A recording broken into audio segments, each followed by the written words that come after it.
Which one of these are you?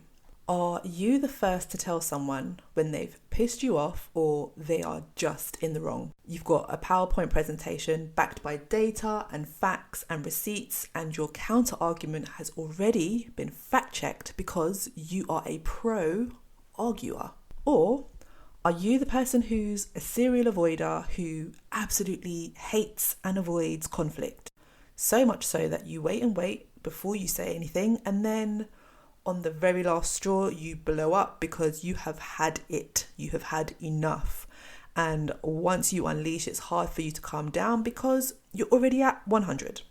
Or are you peace, light, rainbows and unicorns and all things fluffy because you don't do conflict on the outside, but your toxic positivity and live, love, light energy means you act like everything's okay, but deep down the resentment is still brewing? Maybe you're one of those, maybe you're all of the above, or maybe you are something completely and entirely different.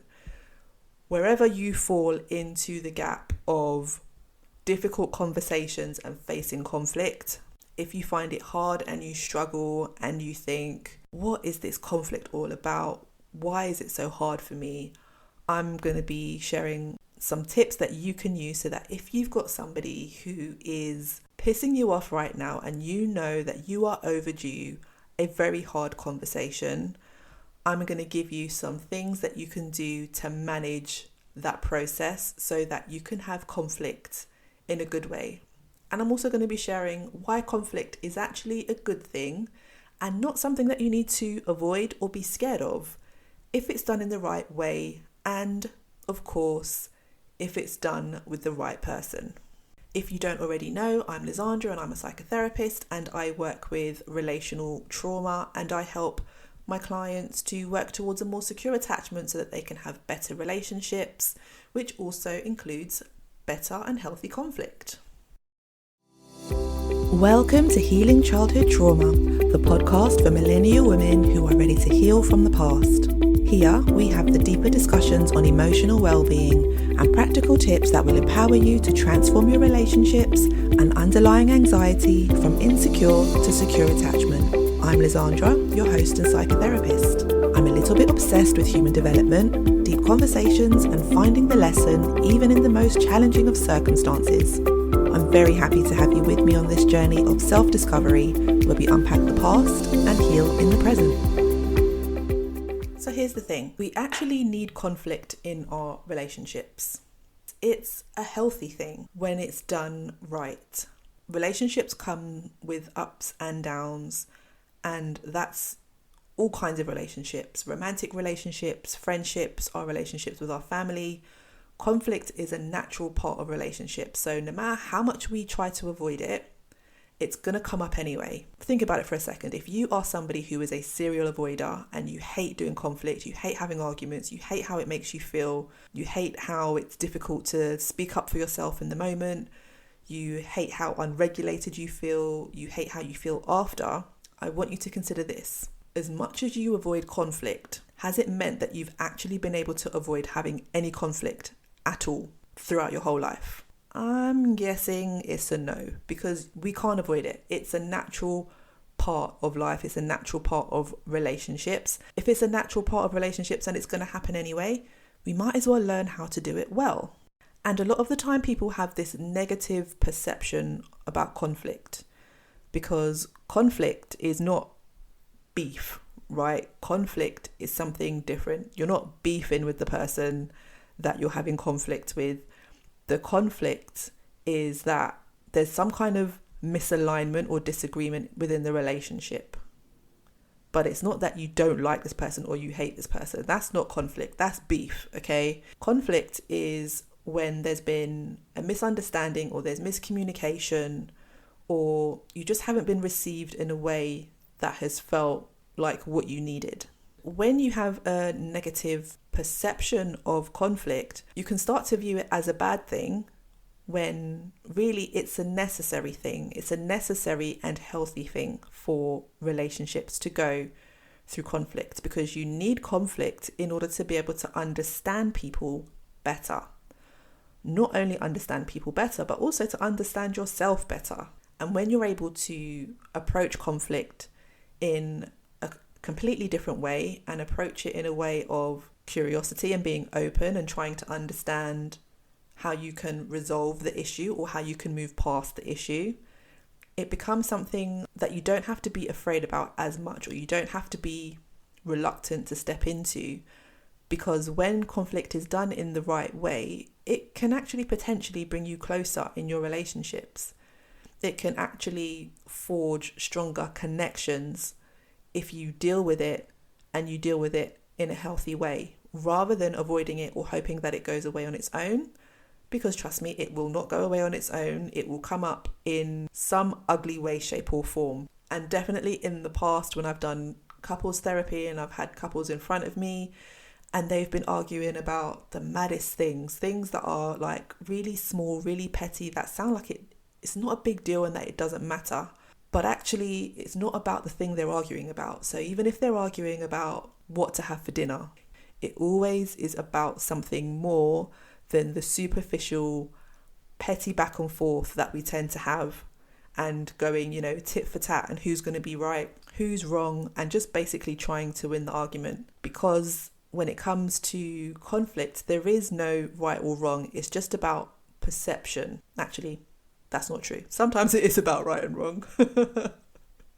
Sometimes someone is very wrong and someone is more right. However, that doesn't mean that you get to be on this moral high ground of I'm right, you're wrong, because if you approach conflict in that way, you're never going to build a stronger relationship. You're just going to be pitting against the other person rather than trying to work with them to get a better understanding and to change things moving forward. And quite often, without us realizing it, we pick up a lot of our beliefs and ideas and how we do conflict from what we've grown up around, from what we've seen in our environments.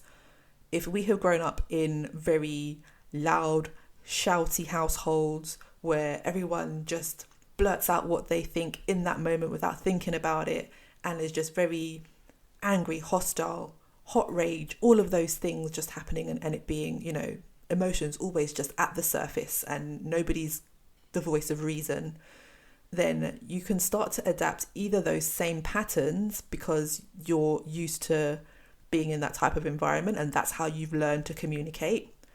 Or sometimes you can just go the complete opposite. Because you've had so much shouting growing up, you can be like hypersensitive to it. And so your boundary, or what you think is a boundary, might be no shouting and no loud voices, and basically suppressing emotions more than expressing them because they have been so overexpressed in the past. And why I've said that you think that it's a boundary rather than it actually being a boundary is because if your boundary is telling somebody else what to do, that's not really a boundary. That's you just telling someone what to do. A boundary is something that you're going to do. So your boundary might be that you don't want to engage in shouting conversations or somebody being, loud and aggressive towards you or shouting at you. But your boundary would be, if that continues, then you stop the conversation and you walk away. So that's the difference between actually setting a boundary and saying what your boundary is and trying to control somebody else is something entirely different. So if you struggle with this and you've got some conflict coming your way, you've got some conversations that you need to have and you're not looking forward to it, I'm going to give you some insights so that you can be prepared to have this conversation and to stop fearing bringing up difficult situations and difficult conversations, because we're grown-ups and we can do hard things. And part of that is learning how to sit with discomfort, because as much as conflict can feel uncomfortable at times, when you hold on to it, it does a lot more damage long term. You don't want to be holding on to stress and it impacting your ability to sleep and to function, because when you're not dealing with the issue, you end up overthinking about it anyway. So even if you're not articulating what the problem is, you're still stewing and thinking about it regardless. So it's better that you get it out and you release yourself of the overthinking and the many different scenarios and the back and forth and, oh, I should say this and I could have said that, and all of those kind of things that get you all tangled up and prevent you from just being present and living life, because you're just focusing on negative shit that you can just let go of if you just deal with it when you need to deal with it. So my first point is that when it comes to conflict, timing is key. So you don't want to be approaching into conflict when you're super tired and it's the end of the day, you've been working all day, you've been stressed out, you've been busy with the kids, and it's literally last thing at night when all you want to do is go to sleep. You have to be very intentional with when you're going to have this conversation, rather than just doing it in the moment because that's the time you need to do it. You need to be a little bit more, I suppose, calculated with when you do it. But when I'm saying calculated, I don't mean it in the negative sense of being manipulative, but just being smart about it. Because if you or the other person is super stressed, or you've had a really shitty day, and then somebody's like, oh, and by the way, I need to talk to you about this thing and I'm not happy because you said da da da da da da, it's not going to go down well. So you need to pick your timing and be conscious of where your space is at before you start approaching this kind of conversation. So you might not want to do it when you are pushed for time, or when you're around other people, when you've got observers just kind of sitting in and, listening to you going back and forth. So you want to pick a time where it's appropriate and you've got the time to be able to actually talk it through, and also get the feedback from the other person, and give yourselves both time to be able to participate in whatever the conversation ends up being. And one really, I think, beautiful way of actually doing this in practice is like setting the pace or opening the space and checking if the other person has the capacity to have this conversation with you at that time. And it might just be as simple as asking, do you have 20 minutes for us to talk? Do you have the emotional capacity for us to have a conversation?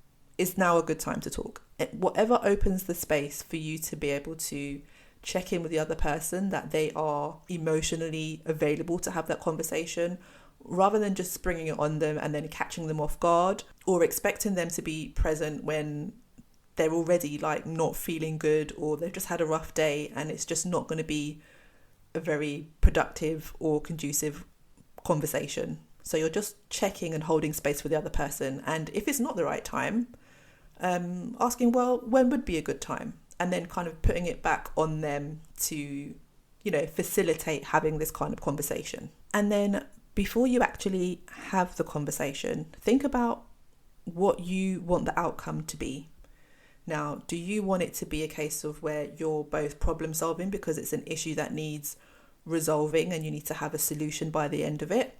Or is it one of those situations where there's nothing that can be done, but you just feel like you need to have your voice heard and you need to be empathized with, and you need to be, or at least feel like you've been understood, and you want to hear the other person's perspective because you want to understand a little bit more about how you can avoid that situation happening again in the future. So think about what you want the outcome to be, whether it's problem solving or if it's just a space to be heard.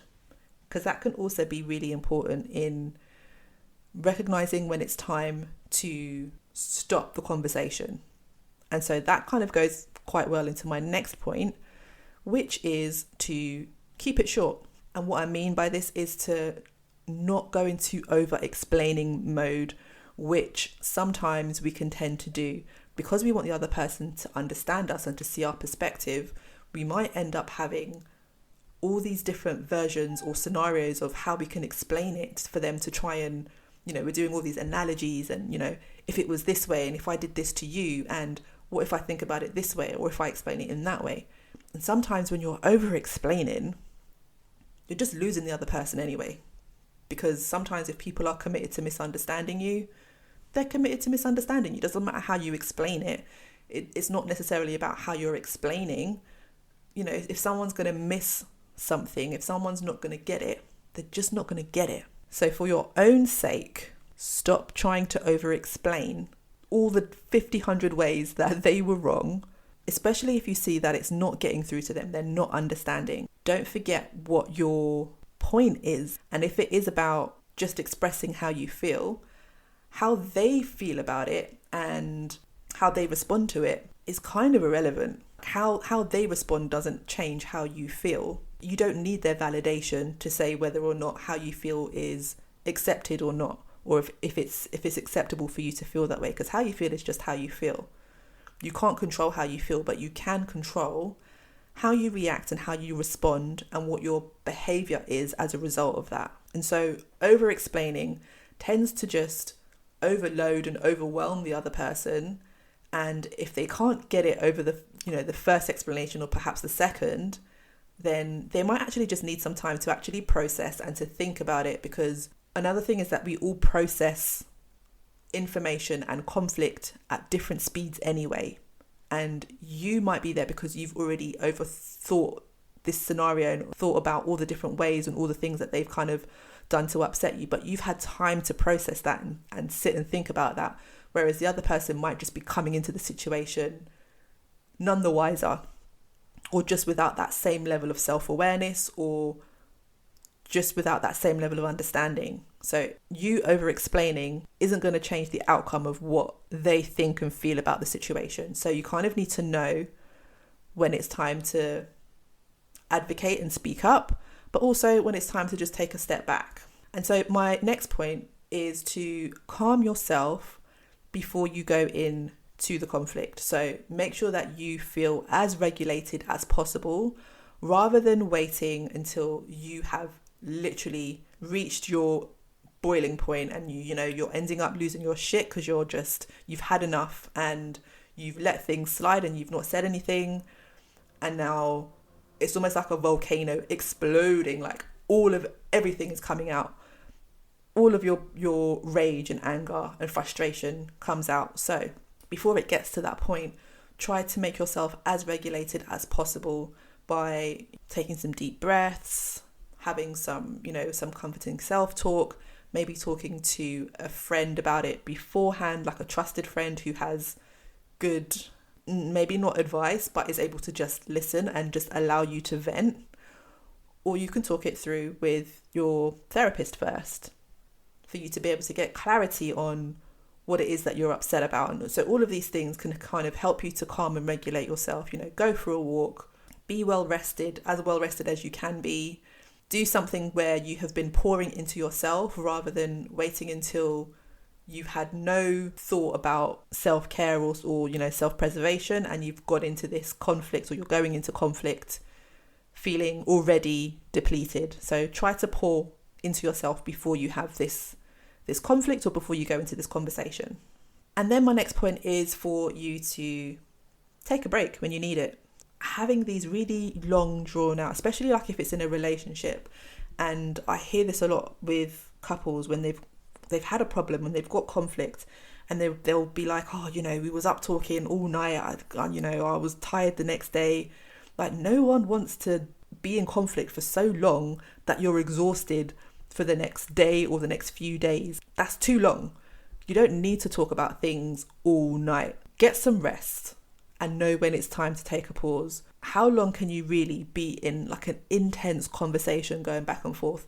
Realistically, you can't do that for that long. Eventually, it starts to become counterproductive. So know when it's time to take a break. Recognize when you're going around in circles and you're repeating yourself and you're not moving forward in anything. It's okay to go to sleep on an argument. If anything, it's going to help you to actually self-regulate. So if you are rested, you come back to the argument, whether it's the next day, whether it's a couple of days. Obviously, just don't leave it too long. But it's absolutely okay to sleep on an argument, or to say, do you know what?